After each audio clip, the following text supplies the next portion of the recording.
Down. I'm Des, Daily Dose with Des. We're here. So, I'm in my living room today. You guys will see me here a lot more, nice and comfortable. But we have a lot to talk about. We have some players who were arrested, who got off with charges.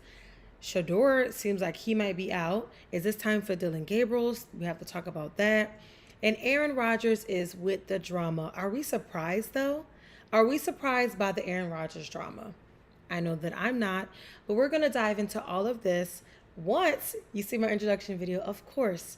As I said before, welcome back to the Daily Dose with Des. Admit it. Turn it up, turn it up, turn it loud. Got your feeling so proud. This is how we do it now. Daily Dose with Des. Got you coming back for more.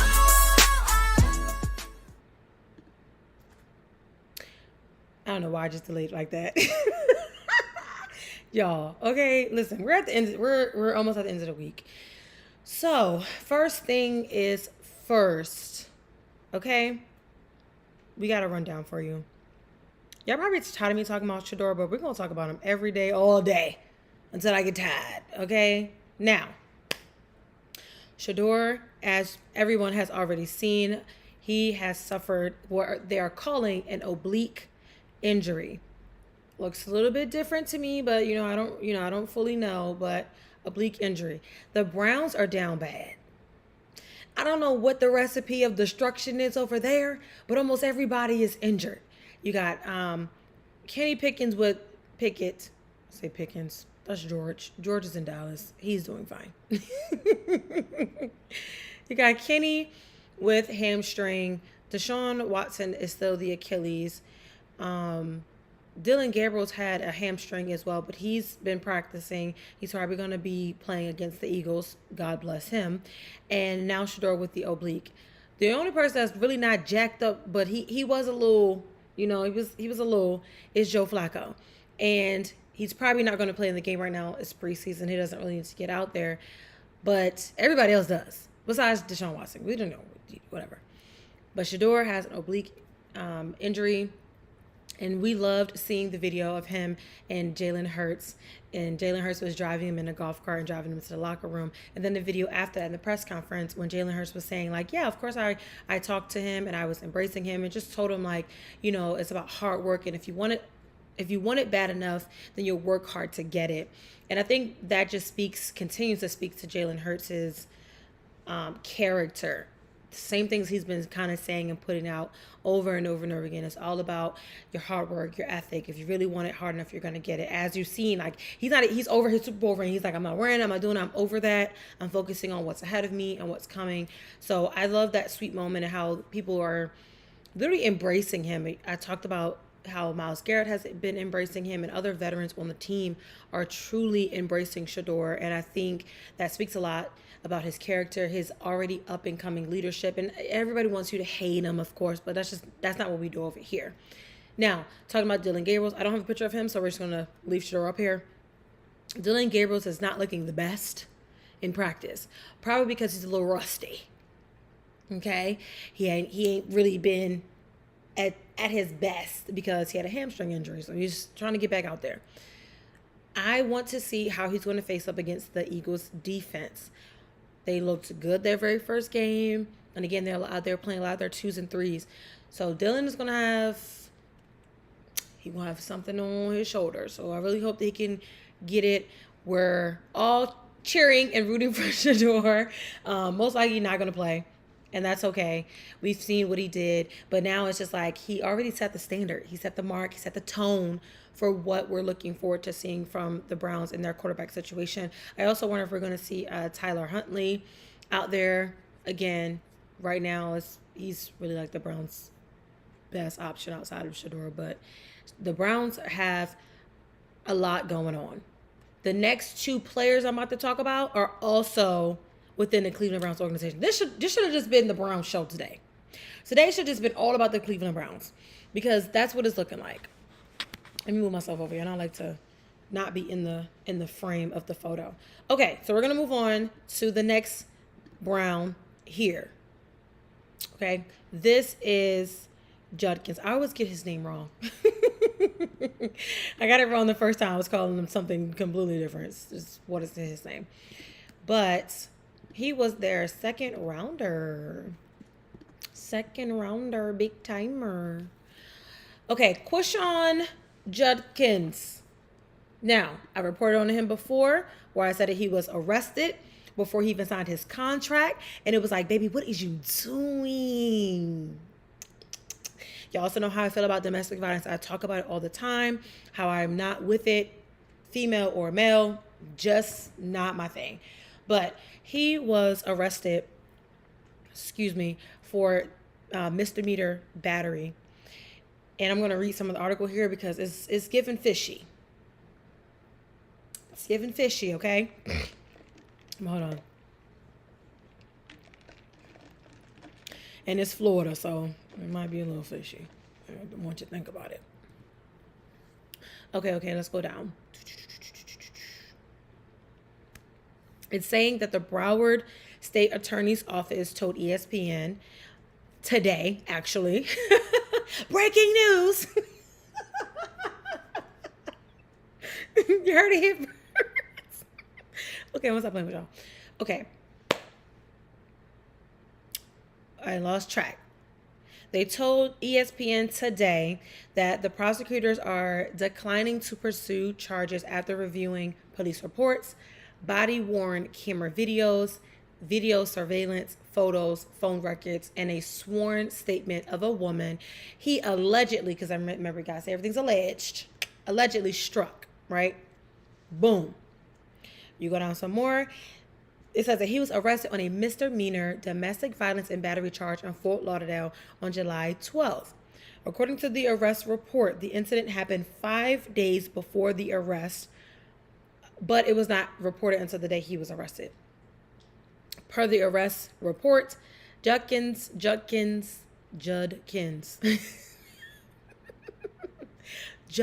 after showing frustration after reading text messages from his family, was alleged to have punched a lady, closed fist, bang, right, got her, in the chin and the lip area.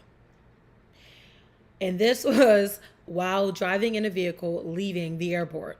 So he looked at some messages on his phone, and he was like, oh, no. They didn't say what the messages said. But if I'm thinking about it, no, I'm not going to say that. I'm not going to say, I'm going to say I'm reckless for that, even though I don't agree with that. Okay, boom. Per the arrest report, moving down, Judkins later allegedly also struck her in the left arm and thigh. The woman showed officers photographs displaying the bruising. That's key here. She showed photographs of her bruises. As we go down, this is in quotes, so this is what they have said. This incident was not captured on any video surveillance, says the declined memorandum. There are no independent witnesses to the incident. Although the victim had pictures, or it says photos showing injuries sustained, there were also videos in that same time frame where no injuries were observed to the victim. Additionally, the victim's injuries depicted in the photos could be explained by either accounts of the incident. That part don't really make the most sense to me, but okay, I'm going to read the last little part before I give my final opinion. Finally, there was a delayed report of the incident. The delay is problematic as the victim was alone on numerous occasions without the defendant and had the the ability and resources to make the report without his knowledge, but chose not to do so. For the reasons set forth above, meaning everything I just read, there is no reasonable likelihood of conviction and the case is being declined. Now, the NFL said, we understand y'all said all that, following this development and all that, but this matter is still under review. That's typical NFL though. And like I said, he was number 36, went to the Cleveland Browns. And okay, the rest of it is irrelevant at this point. But this is what I don't understand. Right? This is what I don't understand. The video was not captured on video surveillance. But you just told me that they were in a car. They were driving in a car. They weren't outside in the airport like Sha'Carri and Christian. Okay? They weren't in the airport where there's eyes in the sky. They were in a car. That's problematic to me. Because how is it going to be surveillance if they're in the car? There's no way. And then there's no other witnesses because there was nobody else in the car. They weren't in an Uber, right? So if they were in an Uber, the witness could have been like, or the Uber driver could have been like, yeah, he did kind of like soccer, knocked her ass out. There was literally the two of them in the car. So yeah, I understand it maybe hearsay or whatever, but she had photos, and then we're saying the video didn't show. Well, let me see the video. If the video didn't show that he punched her in the face to give her the bruise, and how do we know that she was going to get a bruise right then and there? It takes 2 seconds for a bruise? That's what we're saying? Are we putting timelines on bruises now? Is that what we're saying? So, because they were in the car, and he hit her, and then later on in the evening, he hit her again, allegedly. No time to be sued. So, because they were in the car, no surveillance, she had photos, but the video doesn't show that he actually did the crime or that there were any bruising or anything in the same time frame. But what is the time frame? And then because she didn't report it right away. So now victims, if she really is a victim, she has a timeline to report the crime. Because she was by herself for a few days. She could have did it without his knowledge. She could have did it. What? That's fishy to me. That's fishy to me. I'm just keeping it. Y'all know I like to give y'all the real deal Holyfield. Okay, my opinion. You don't have to agree with my opinion, but this is my opinion. It's fishy to me. All of this is very fishy. So basically, her statement and the photos mean nothing because no video in the car. The video that she did take was not of the alleged action, but of, we don't know what the video was about or of. We didn't give that. And the video in the same time frame of the photos didn't seem to match. So are we saying that she gave herself those bruises? I don't know. Are we saying somebody else punched her in the face? I don't know. And because she didn't report within the 5 days, because she reported 5 days later. So because she didn't report it right away, they said this is not going to get convicted. But it's a misdemeanor. So it wasn't like it was a felony. So they were like, yeah, we're going to let him off. I don't know, chat. I don't know. I think it's a little fishy to me. And I think some of this is just a little bit like, a little unacceptable because victims come out years later with things, right? And we don't necessarily tell them that they're wrong for that. Okay. And usually when there's photo evidence, usually that is taken a little bit more seriously. So I don't know. Maybe I'm just overthinking it here, but I just don't understand how you would think that you're being in a car was ever going to give you surveillance photos unless they were like driving under some type of light or something that had a camera and the camera happened to capture it. And even then, it probably wouldn't be video footage. It probably would be photos. So even then, like it's still kind of shaky, kind of fishy. But again, I don't know. Let me know what y'all think about this. Okay, the Browns got a lot of issues from Deshaun Watson to this to Cleveland. Cleveland needs a class. Cleveland needs a class in being proper adults. Okay, but we're gonna move on to our last Cleveland Brown, hopefully, of the day. Boom. This one happens to be a good story for him. This is Isiah Bond. I did not report on, well, maybe I did. I'm not sure. But Isiah Bond has now been signed again, allegedly. I don't know until I know. But this is what he said, that he is going to be signed to the Cleveland Browns. Now, Isiah Bond was in trouble. Let's get the story straight because I know I got to give y'all the facts. This has come from CBS Sports. Okay, so if something is wrong, blame them, not me. Get into it. So he was a former Texas and Alabama wide receiver who went undrafted after being arrested on an outstanding sexual, I don't even know if I can say that, sexual assault warrant. Okay. It was considered, as it's written, as saying no build, and it's no longer. So meaning it got thrown out. So he is no longer facing those charges. And this also came out today, I believe. So it says here, after reviewing all the evidence presented, a Collin County grand jury returned a no bill into the actual assault charge involving Isiah Bond, meaning no indictment will be issued. This concludes the criminal proceedings in this matter. That county is in Texas. And it says, shortly after the news of the, as soon as all of this was done, the indictment was a no-go. If you watch Law & Order, then you should really know what I'm talking about when I say the grand jury. You should know. If you watch Law & Order, you know. If you don't watch Law & Order, I don't know what to tell you.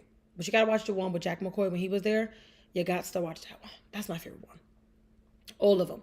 From when he was assistant district attorney to when he was the DA to, when he was just giving everybody hell. You got to watch it. Okay, anyway. But it says, as soon as it was done, Bond released a statement saying that he is signing with the Cleveland Browns. However, ESPN is reporting that any deal between Bond and the Browns has not been Bond and the Browns. That was right. Has not been finalized. So it was like, we can't say this is official tissue until we get it in the works. But obviously somebody has been in contact with him. Obviously somebody believed him. You know what? The Cleveland Browns is the team of believers. That's it. I got it. They are the team of believers. They believe that Deshaun Watson didn't do it. They believe that Deshaun Watson didn't do it. They believe that Judkins they said, oh, no, we didn't waste our second round pick on you. You ain't do it. We believe you, dog. And if we don't believe you, we're gonna get to the point where we are, and we do believe you. Isiah, we believed in you. We knew you ain't do it, which he didn't do it. The grand jury say he ain't do it. That's the only one on this team where I'm giving a pass to. And then they got all the quarterback trouble. This got to be Cleveland's year. It has to be. It has to be. They've been in the news way too much. They got way too much going on. This has to be their year. If they don't make it to the playoffs, all of it will be for nothing. All of it will be for nothing if they don't make it to the playoffs. I'm just saying. But congratulations to this man.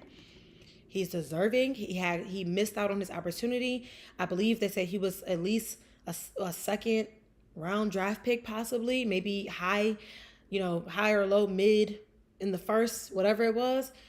So yeah, good. I'm glad he's getting a second chance. So kudos to Cleveland for giving him a second chance. Allegedly, I gotta say allegedly to it's done. Okay, moving on. Woo. The show's gonna be pretty short because I'm already through 3 of my 7 topics. So there's that. All right. Let's move on to somebody that I like, Jordan Love. Okay, Green Bay fans, Jordan Love's thumb surgery went A-okay. And he's going to be good and ready to go for week 1. That's it. That's the news. Breaking news. Jordan Love is going to be playing week 1. Okay? So, we love it. That's so corny.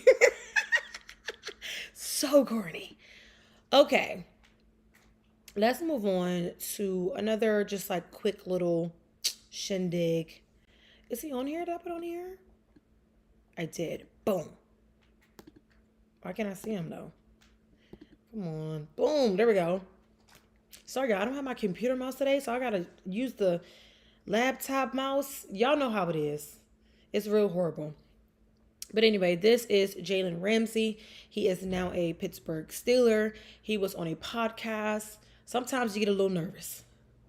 You give the young ones a mic, you get a little nervous. You're like, what is he going to say? Well, he actually said some really great things about Pittsburgh. Coming out, when Najee Harris left, he had some things to say about, what he didn't learn and blah, blah, blah.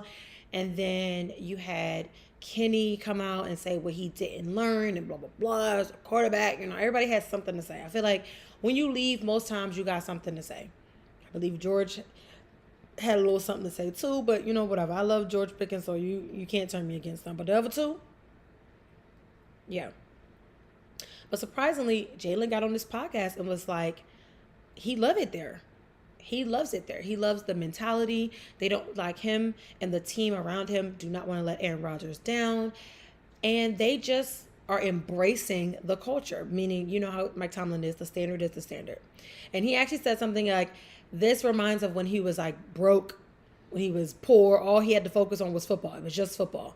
And you kind of just understood that. You kind of just understood that culture. You understood that work ethic. You understood what it meant to be on a team that just values the playing of good football. It's not about the money. It's not about the star power and things like that, which is probably why they didn't get Shador.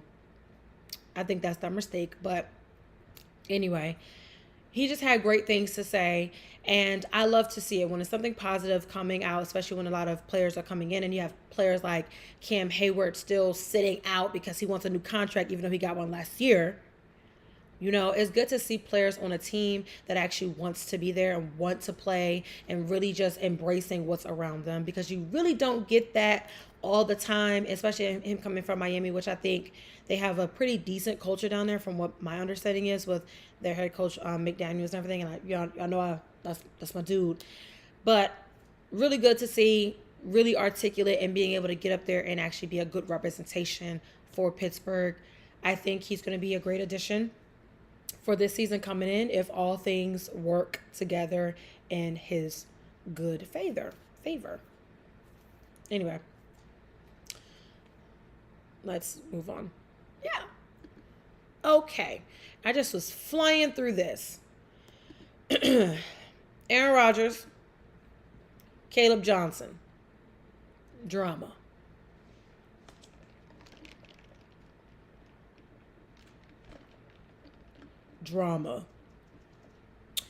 Now,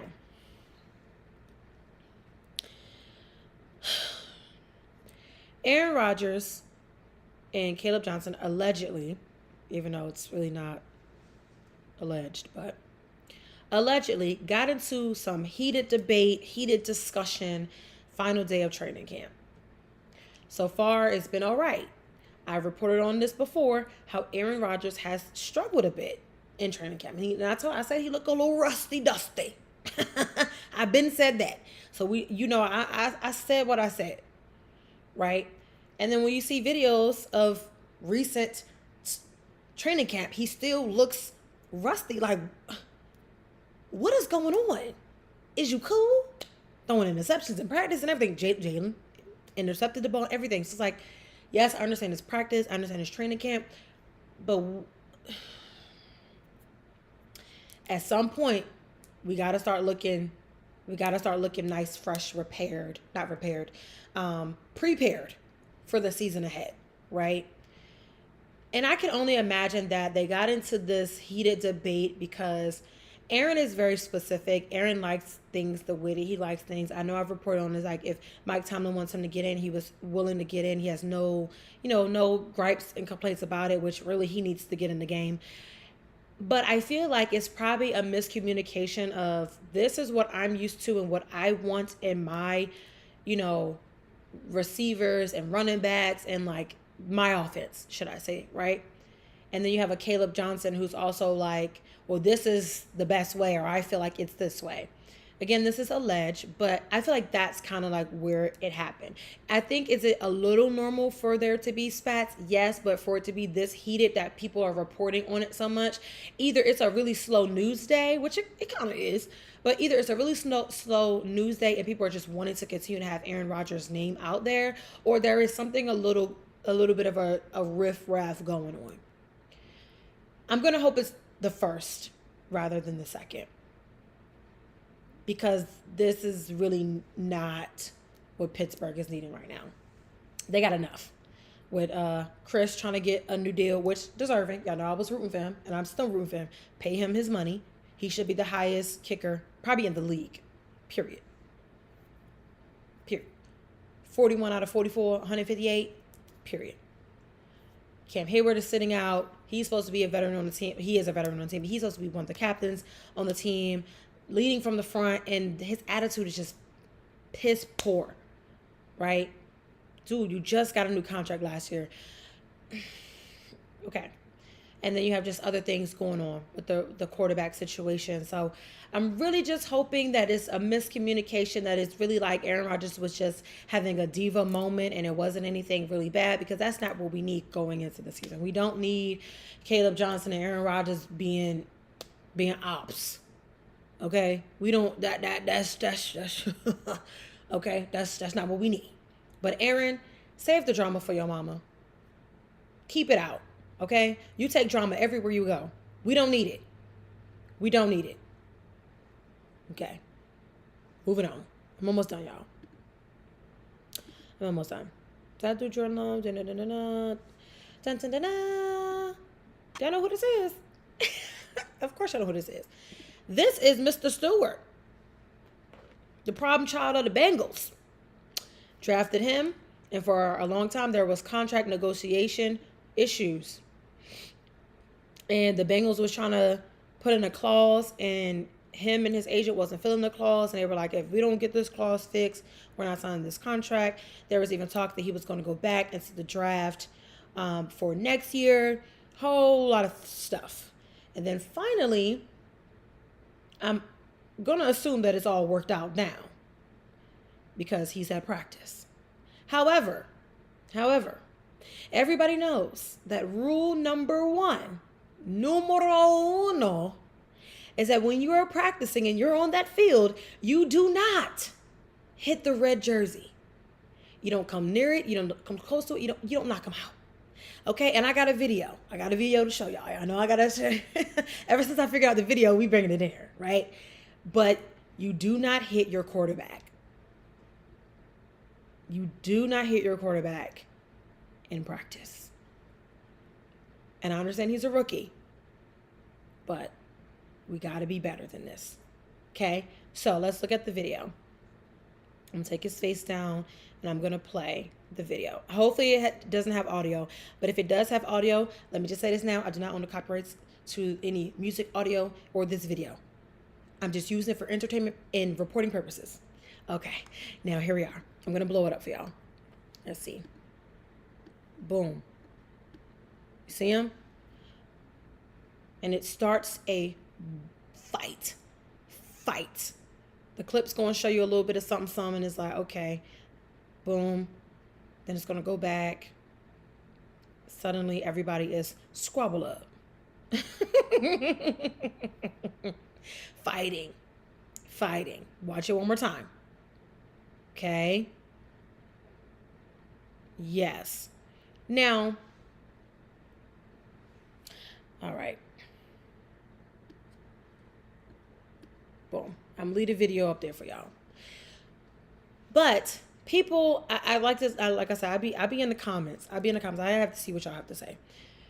Some people are just saying, if you look at the video, they say he's clearly falling. He's falling. He didn't mean it. He's just falling into him. Well, dude, you should have rolled. So you should have rolled to the left, to the right, somewhere. Because if you think about it, and you see the angle of this video, it is a little hard to see like exactly where he hit him and everything, because the video kind of goes to the pass. But if you're looking at it close enough, he's kind of low. The last thing that the Bengals need is for Joe Burrow to be taken out by the knees and be out for the season. Then your starter is out. That's the last thing that they need. Joe Burrow has already had his, his thing with injuries and everything. That you do not need that. And then can you just imagine if it did happen like that, like he got injured at practice by the rookie who by the rookie who it took forever to get signed and get out there to practice and all of the above.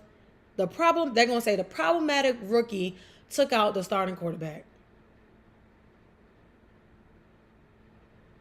Child. That's not what neither one of them need in terms of Stewart and or the Bengals. So right now, everything's cool and kosher. They did have a little knuck if you buck, and that's cool too. Do as you must, do as you please. But I don't think that this rookie is fitting into the room quite well right now.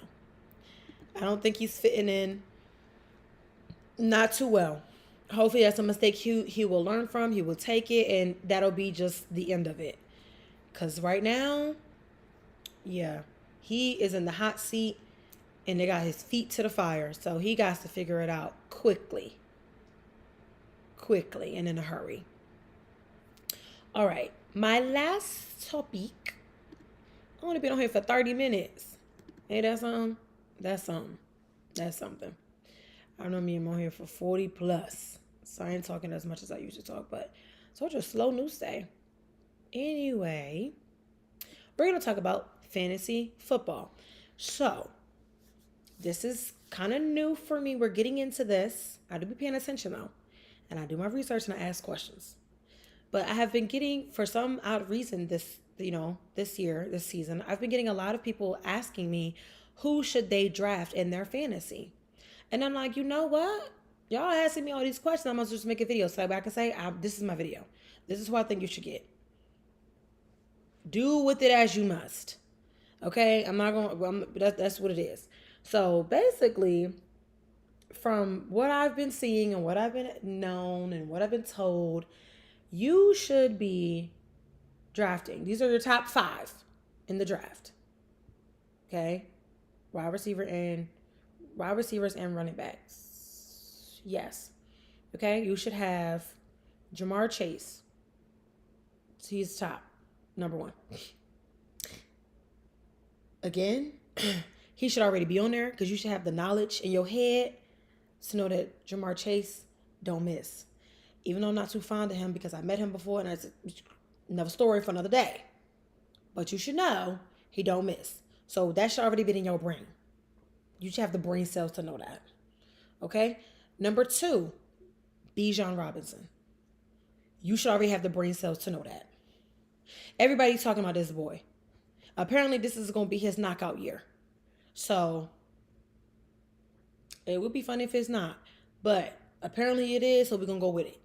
Okay? But that should have already been in your brain too. I'm giving you no-brainers here. Okay? Number 3, Justin Jefferson. As long as he can stay healthy, as long as he can keep them hamstrings stretched out and loose, no-brainer. No-brainer, right? Number 4, CeeDee Lamb. Now, the ref knocked him out, but he got up. So he's cool. He good. Right now, he's still healthy. So, no-brainer. Okay? And number 5. Are we on number 5 now? Yeah. Jamar Gibbs. No-brainer. You should already have the brain cells to know that you needed him on your roster. Now, obviously, I've been told, like, every league is different, every rules is different. Okay, that's cool. Do what you must with what you got. But I also was told it's about the yards that the player gets. Convert to points. So, these are the players that you know are going to get yards. Please don't say nothing to me about Saquon Barkley. Please don't say nothing to me about Saquon Barkley, okay? Allegedly, there's analytics and there's data that he may not have the fantasy year that he should have based on last year. Do with that as you must. But if you want to put him up there, that's number 6. Okay? So, I gave y'all my top 5. One more time. I gave y'all my top 5. These are the no-brainer picks because some way, somehow people still gonna get it wrong. I know y'all still gonna get it wrong. Y'all gonna watch this video. Y'all gonna hear what I gotta say. Y'all gonna go watch other people's videos. They're probably gonna say the same exact thing that I just said, and y'all still gonna make the wrong decision because that's what y'all be doing. I love y'all though, but y'all be making the wrong decisions. Do not draft a quarterback super duper high up. You need a good one, but I'm just the messenger, okay? So don't say I ain't tell y'all nothing. Don't say I never gave y'all nothing. Don't say I never loved y'all enough to help y'all out. Don't do that because we do the same thing during March Madness. I be telling y'all what teams to pick and y'all don't be listening. And I got a pretty good track record for the past 3 years. But hey, don't listen to me. Like I said, I'm just the messenger. All right. That's the rest of the show, or that's the end of the show. Thank you so much for tuning in. Thank you so much for watching. If you like this content, please make sure you're liking, sharing, subscribing. You definitely need to subscribe. And while you're doing it, put your bell notifications on so you can get notified every time I go live and every time something new drops, because we have new things dropping daily. And that is at PG Love Sports, or you can just type it in, Pretty Girls Love Sports. Thank you so much for tuning in with me for the Daily Dose with Daz. And I will see y'all on the next one. Bye.